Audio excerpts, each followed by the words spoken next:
أعوذ بالله من الشيطان الرجيم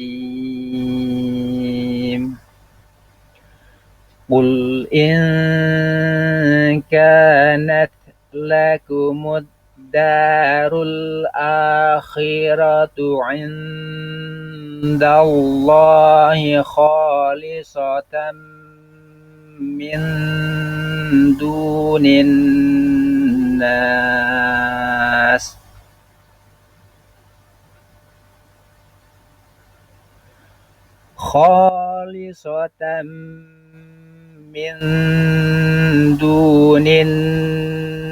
الناس فتمنوا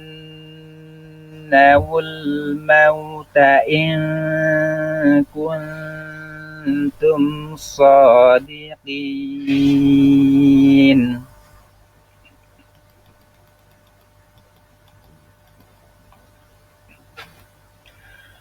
ولن يتمنوه أبدا بما قدمت أيديهم والله عليم بالظالمين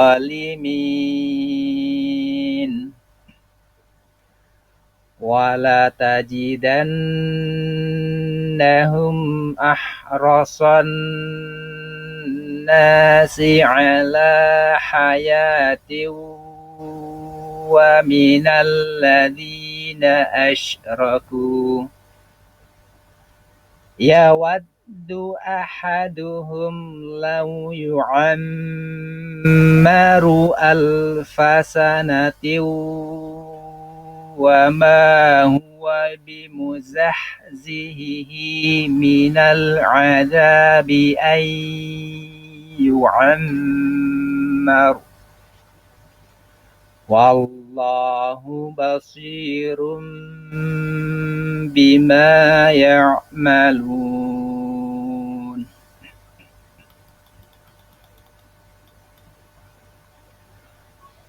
قل من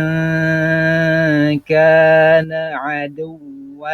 لجبريل فإنه نزله على قلبك بإذن الله مصدقا لما بين يديه وهدى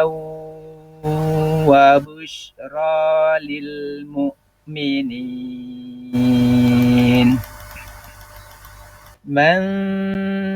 كان عدوا لله وملائكته ورسله وجبريل وميكال فإن الله عدو للكافرين ولقد أنزلنا إليك آيات بينات وما يكفر بها إلا الفاسقون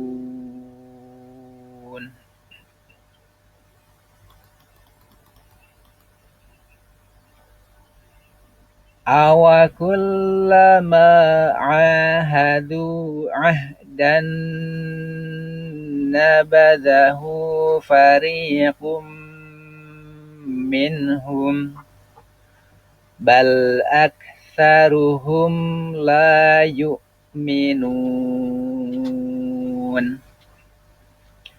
ولما جاءهم رسول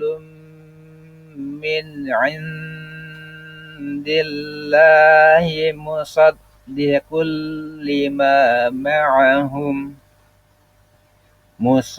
بكل ما معهم نبذ فريق من الذين أوتوا الكتاب كتاب الله نبذ فريق من الذين أوتوا الكتاب كتاب الله وراء ظهورهم كأنهم لا يعلمون صدق الله العظيم